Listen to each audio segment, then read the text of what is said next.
Hi guys, this is Openbox. I'm recording the knowledge of the answer I just gave on Discord. Someone has a beautiful Openbox. I even didn't recognize the look. It was an awesome look. But the question was, can I get rid of this, and this icon? So the system panel icons, can I get rid of that?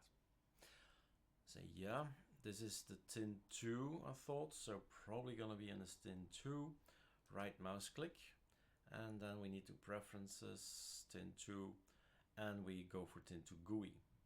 There's another way to go to it, and that's actually go to the files always. There's a graphical user interface and there is a file, and the one is writing into the other one. So if you double click this one, or make sure that it's not opened with something else, right? Open with tin 2 settings, then you get here as well.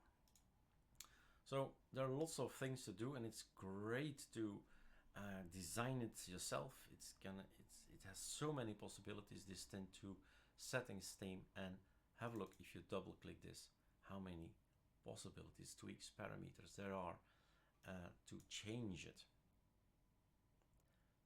Yeah, look at that. It's a slider, it goes down, right? Lots of things to change and make it beautiful. But let's stick to the question at hand.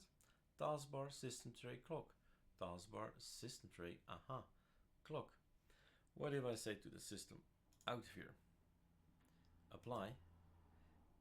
That's it. That's your solution, and you're back in control of what goes on your tin 2. And if for some reason later on you decide to put it back on, then you activate it again. You double click it again and make sure you add it to the panel. Well, not there, here it is. So system tray, back the way it was. Look at the difference. Clock is now in the middle. So the clock is here. Maybe you like it this way, right? It's all up to you. Cheers.